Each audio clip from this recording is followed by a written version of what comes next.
During this part of our service, we have a little talk with Ted. Pastor Ted is a retired pastor and counselor, and thank you, Ted, for being with us today.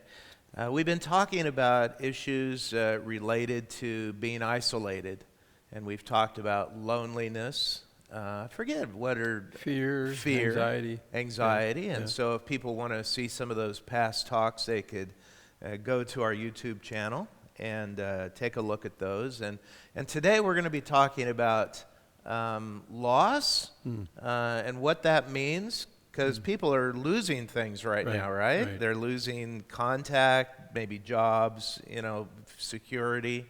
What does that look like in people's lives, and how does that affect us when we go through periods of loss? I would suggest to you, particularly this week, we've lost a very good member of our church, Dorothy James, and that has been significant, not through COVID, but just through loss. And I know a lot of our folks are really struggling with that, and I think that's a significance that we need to identify, and we want to just pray for Marcy and Mike and their family, and for the people in the church that are they're grieving that loss. And I just want to acknowledge that it's tough.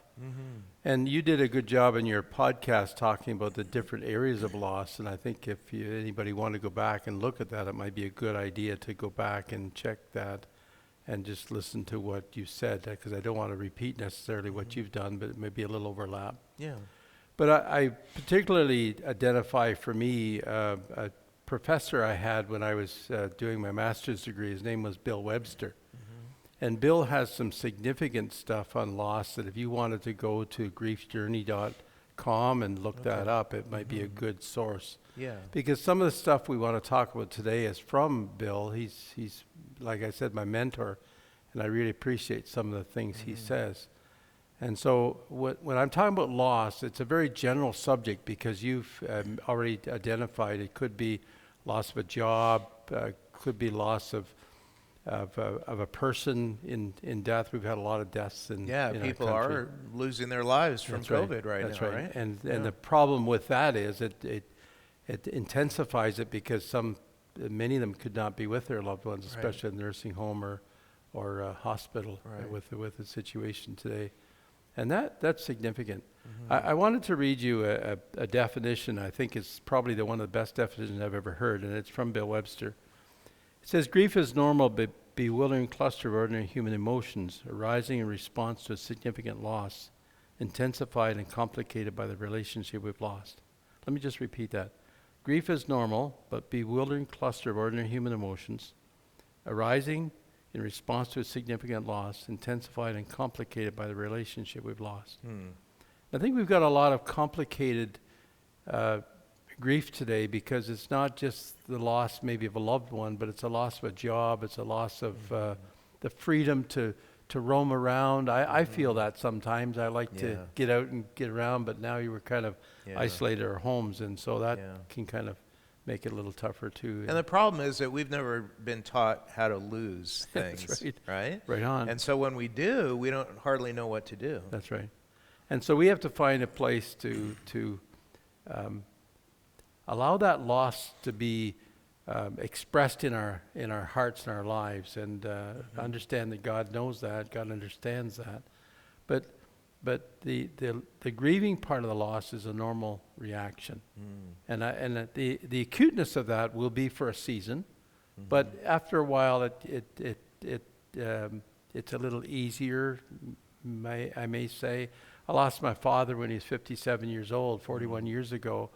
And it was a significant, intensified relationship, and because of that, it was tough. But I still miss him after 41 years. I still miss him, but not like I did maybe 40 years ago, because it's I've learned to move on from that significantly in my life, and I think that's an important part. Well, and there's a difference between mourning and grieving, right? What is the difference between the two? Mourning is more the acuteness of that. The grieving lasts. I don't know if I ever stopped grieving as such, but we don't want to be stuck there. We want to find a way to move forward in that. the worst kind of loss is your loss. And I don't ever want to underestimate what you're going through as a person. But I think the process of learning to the mourning is the crying. Even in Dr. Webster's seminars, he says, I've left instructions somebody should cry when I hope somebody cries when I die. Right. We miss somebody, so the crying is okay. It's a healthy So that's the relationship. emotional part. That's of the us. emotional part. Okay. But it's not just the emotional part, it's the physical part too, where we need to understand that we need to take care of our physical bodies in times like that. And the mental part too, if we're stuck after a number of weeks, it'll take us a number of weeks to work through this, obviously, but if we're stuck after a number of weeks, we need to stop and say, maybe I need to get some medical help. Because grief is not something you get over, you go through it.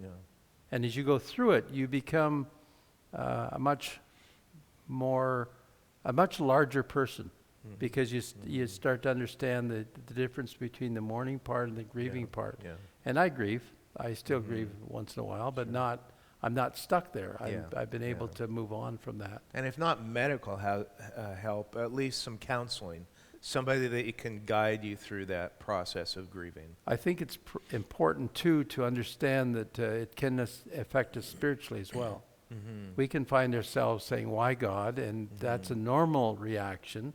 But at some point we say, okay, God, what's the lesson for me through this? What can I gain through my testimony with others, or whatever that case may be in our lives? It can be very, very helpful for them. And I would add that we have to grieve. Yeah. We have to allow ourselves to grieve. That's right. What happens if we don't grieve? It just builds up inside. And it just, I know one person that's still, after a number of years, still kind of in that place where they've never really let God do a work in their lives in that area. And we need to find a way to say, you know something, my life is much larger because of that. It says in 2 Corinthians chapter 1, God comforts us.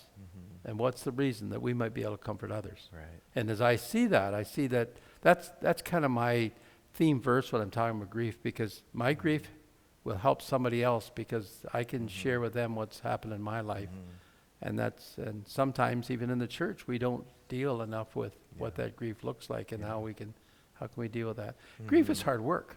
It's not easy. It's a part of what it's a part of God's work in me to help me to understand what's happening in my life. And there's just not the loss of that job or that relationship, but there's also secondary losses. That secondary losses can be the fact that my wife and I grocery shop together, and now they're saying one person can do grocery shopping, and that's kind of a different for us, because it's the secondary. If something happened to my wife and she wasn't here any longer, I'd have to learn to do that all myself. She would have to learn to do more driving, because I do most of the driving, and so that's a part of loss that we sometimes don't think about, and it's hard for us to comprehend.